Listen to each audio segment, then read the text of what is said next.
പെട്ടെന്ന് ദേഷ്യം വരികയും പെട്ടെന്ന് തന്നെ ഓരോ ഡിസിഷൻ എടുക്കുന്നവരുടെയുമൊക്കെ ലൈഫ് അധികം സക്സസ് ആകില്ല. നിങ്ങൾ ശ്രദ്ധിച്ചിട്ടുണ്ടോ അത്?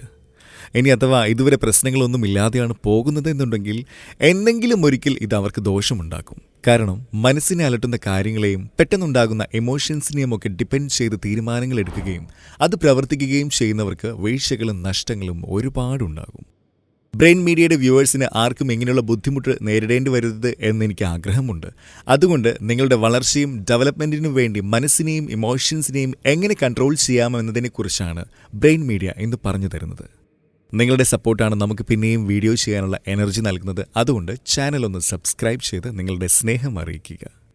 ഇങ്ങനെ എന്നും ഓരോരോ കാര്യങ്ങളെപ്പറ്റി പറഞ്ഞു തരുമ്പോൾ നിങ്ങൾ കരുതും ഇതൊക്കെ നടക്കുന്ന കാര്യമാണോ എന്ന്. എന്നാൽ നിങ്ങളിത് വിശ്വസിച്ചേ പറ്റുള്ളൂ, ഇതൊക്കെ നടക്കുന്ന കാര്യമാണ്. എന്നെ നിങ്ങൾക്ക് വിശ്വാസമില്ലേ? ഇല്ലെന്ന് മാത്രം പറയരുത് കേട്ടാ. 1918 സൗത്ത് ആഫ്രിക്കയിൽ ജനിച്ച ഒരാൾ ഈ കാര്യം ചെയ്ത് വർഗീയമായ ചിന്തകൾ കൊണ്ട് രണ്ടായി വിഭജിച്ച് കിടന്ന നാടിനെ തന്നെ മാറ്റിയെടുത്തിട്ടുണ്ട്. ഇതിന് അയാളെ സഹായിച്ചത് 27 വർഷത്തെ ജയിൽവാസവും. ഞാൻ എന്തൊക്കെയായി പറയുന്നത് എന്നല്ലേ? തന്റെ ബുദ്ധിപരമായ നീക്കങ്ങൾ കൊണ്ട് സൗത്ത് ആഫ്രിക്കയിലെ ജനങ്ങളെല്ലാം ഒരുമിപ്പിച്ച നെൽസൺ മണ്ടേലയെ പറ്റിയാണ് ഞാൻ പറഞ്ഞു വന്നത്. 1964 പൊളിറ്റിക്കൽ ആക്ടിവിറ്റീസ് കാരണം മണ്ടേലയെ 27 വർഷത്തെ ജയിൽവാസത്തിന് വിധിക്കുന്നത്. എന്നാൽ ഈ സമയം മറ്റുള്ളവരെ പോലെ ഒരു റിവെഞ്ചിങ് മെന്റാലിറ്റി ആയിരുന്നില്ല അയാൾ ഉണ്ടാക്കിയെടുത്തത്.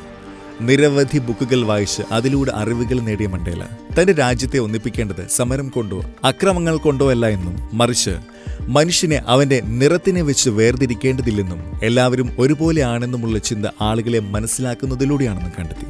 അങ്ങനെ ഇത് നടപ്പിലാക്കാൻ അയാൾ പരിശ്രമിച്ചു. അവസാനം അയാളുടെ ആശ്രമം വിജയം കണ്ടു. അങ്ങനെ 1990 ജയിലിൽ നിന്ന് പുറത്തിറങ്ങിയപ്പോൾ തന്നെ ആ രാജ്യത്തെ വിവേചനം ഒഴിവാക്കാൻ പരിശ്രമിച്ച ആളുകളുടെ കൂട്ടത്തിൽ വളരെയധികം പ്രശസ്തി ആർജിച്ച ഒരാളായി മണ്ടേല മാറി. അതുകൊണ്ട് തന്നെ 1994 സൗത്ത് ആഫ്രിക്കയുടെ ചരിത്രത്തിലെ തന്നെ ആദ്യത്തെ ബ്ലാക്ക് പ്രസിഡന്റായി നെൽസൺ മണ്ടേല തിരഞ്ഞെടുക്കപ്പെട്ടു.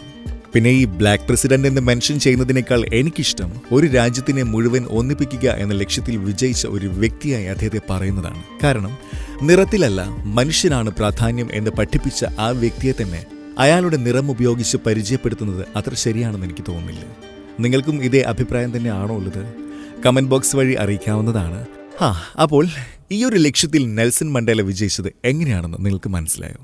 അയാൾക്ക് വേണമെങ്കിൽ ജയിലിൽ നിന്ന് ഇറങ്ങുമ്പോൾ തന്നെ തന്റെ കൂട്ടരെ ഒരുമിപ്പിച്ച് രാജ്യത്ത് യുദ്ധങ്ങൾ നടത്തി സമാധാനമൊക്കെ ഇല്ലാതാക്കി അവരുടെ അവകാശങ്ങൾ നേടിയെടുക്കാമായിരുന്നു.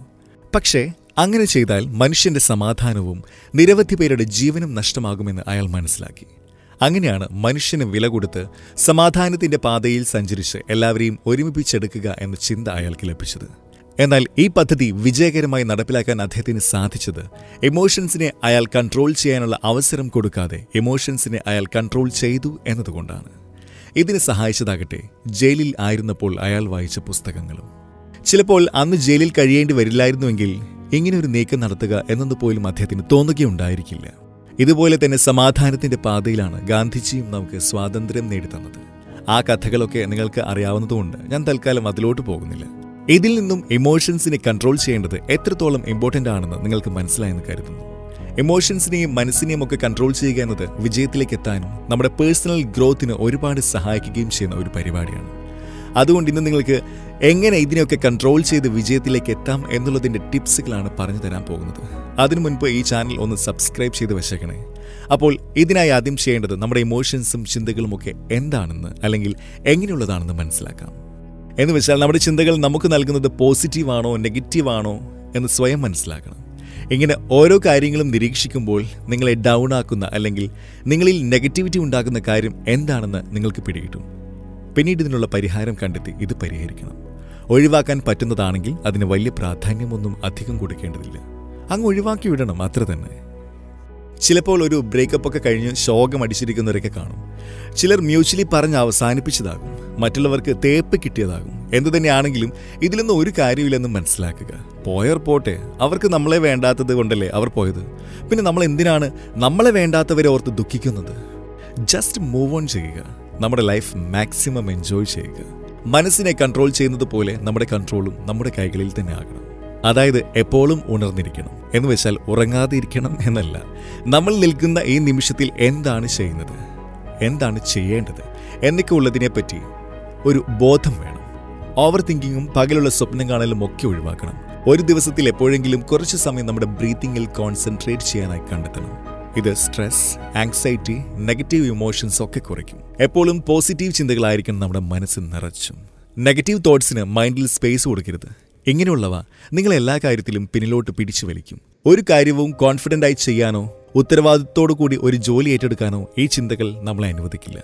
നമുക്ക് പറ്റാത്തതായി ഒന്നുമില്ല എന്ന ചിന്ത സ്വയം ഉണ്ടാക്കിയെടുക്കുന്നത് മാത്രമേ ഇതിന് പ്രതിവിധിയായുള്ളൂ. പിന്നെ നിങ്ങൾക്ക് സ്വയം മോട്ടിവേറ്റ് ചെയ്യാൻ പറ്റുന്ന ഒരു രീതിയാണ് വിഷ്വലൈസേഷൻ ടെക്നിക്. ഇതിനെ വിശദമായി പറയുകയാണെങ്കിൽ, നമ്മുടെ ആഗ്രഹങ്ങളില്ലേ എന്ന് വെച്ചാൽ ജീവിതത്തിൽ നമ്മൾ നേടിയെടുക്കണമെന്ന് കൊതിക്കുന്നവ, അതിനുവേണ്ടി ആയിരിക്കുമല്ലോ നമ്മൾ പണിയെടുക്കുന്നത്. അങ്ങനെയുള്ള ഈ ആഗ്രഹങ്ങളൊക്കെ നേടിയെടുത്തതിന് ശേഷമുള്ള ഹാപ്പിയായുള്ള നമ്മുടെ ജീവിതത്തെപ്പറ്റി ഒന്ന് ചിന്തിക്കണം. ഇങ്ങനെ ചിന്തിക്കുമ്പോൾ ആ സന്ദർഭങ്ങളൊക്കെ സിനിമ പോലെ നമ്മുടെ ഉള്ളിൽ തെളിയുകയും വേണം. ഈ കാഴ്ചകളൊക്കെ കണ്ടു കഴിഞ്ഞാൽ പിന്നെ നിങ്ങൾക്ക് എക്സ്ട്രാ മോട്ടിവേഷൻ്റെ ആവശ്യമൊന്നുമില്ല. കാരണം നിങ്ങൾ ഓൾറെഡി മോട്ടിവേറ്റഡ് ആയിക്കഴിഞ്ഞിരിക്കും. പിന്നെയുള്ളത് സെൽഫ് കെയർ ചെയ്യുക എന്നതാണ്. നമ്മുടെ ശരീരം നേരെയാണെങ്കിലല്ലേ മനസ്സ് നന്നാവുകയുള്ളൂ. അതുകൊണ്ട് പ്രോപ്പറായുള്ള ഫുഡൊക്കെ കഴിച്ച് ആവശ്യത്തിനുള്ള വെള്ളവും കുടിച്ച് മറ്റു കാര്യങ്ങളൊക്കെ ശ്രദ്ധിച്ച് നമ്മുടെ ഫിസിക്കൽ ഹെൽത്ത് മെയിൻറ്റെയിൻ ചെയ്യണം. അതിനോടൊപ്പം ശരീരത്തിന് ആവശ്യമായ ഉറക്കവും നൽകണം. ഇതൊക്കെ വേണ്ട അളവിലാകുമ്പോൾ നമ്മുടെ മനസ്സും റിലാക്സ് ആകും. മാത്രമല്ല നമ്മുടെ ഇമോഷൻസിനൊക്കെ നല്ല രീതിയിൽ കൺട്രോൾ ചെയ്യാനും സാധിക്കും. ഇമോഷൻസ് കൺട്രോൾ ചെയ്തില്ലെങ്കിൽ നമുക്ക് മാത്രമല്ല ചുറ്റിനുമുള്ളവർക്കും അതൊരു ബുദ്ധിമുട്ടായിരിക്കും. ചിലപ്പോൾ നല്ല രീതിയിലുള്ള ബന്ധങ്ങൾ വരെ താറുമാറായി പോകാൻ എടുത്തുചാടിയുള്ള തീരുമാനങ്ങൾ കാരണമായേക്കാം. ഓവർ കെയറിംഗ് ആയാലും പെട്ടെന്ന് ദേഷ്യം വരുന്നതാണെങ്കിലും എല്ലാം ഈ ഇമോഷൻസ് കൺട്രോൾ ചെയ്യാൻ പറ്റാത്തതിലൂടെ സംഭവിക്കുന്നവയാണ്. എപ്പോഴും നമ്മുടെ ചുറ്റിനുമുള്ളവരെ കൂടെ ചിന്തിച്ച് അപ്പോഴത്തെ സന്ദർഭം അനുസരിച്ച് മാത്രം പെരുമാറുക. നിങ്ങൾ തന്നെ ഒന്ന് ചിന്തിച്ചു നോക്കിയേ, എന്ത് കാര്യം പറഞ്ഞാലും പെട്ടെന്ന് ദേഷ്യം വന്ന് വഴക്കുണ്ടാക്കുന്ന ആളുകളോട് കൂട്ടായിരിക്കാൻ നിങ്ങൾ ശ്രമിക്കാറുണ്ടോ?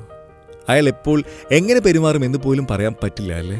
അതുകൊണ്ട് ഇതിനൊക്കെ കൺട്രോൾ ചെയ്ത് ഹാപ്പിയായി ജീവിക്കാൻ നമ്മളെല്ലാവരും പഠിച്ചേ തീരുള്ളൂ. ഇന്നത്തെ വീഡിയോ നിങ്ങൾക്ക് ഇഷ്ടമായെന്ന് കരുതുന്നു. ഇഷ്ടമായെങ്കിൽ ലൈക്ക് ചെയ്യാൻ, കൂട്ടുകാർ കൂടി ഷെയർ ചെയ്യാനും ശ്രമിക്കുക. അഭിപ്രായങ്ങളും നിർദ്ദേശങ്ങളും കമൻറ്റ് ബോക്സിൽ രേഖപ്പെടുത്താവുന്നതാണ്. ഇതുപോലുള്ള വീഡിയോകൾക്കായി ചാനൽ ഇപ്പോൾ തന്നെ സബ്സ്ക്രൈബ് ചെയ്ത് കൂടെ കൂട്ടൂട്ടാ. മറ്റൊരു വീഡിയോയിൽ ഇനിയും കാണാം. നന്ദി.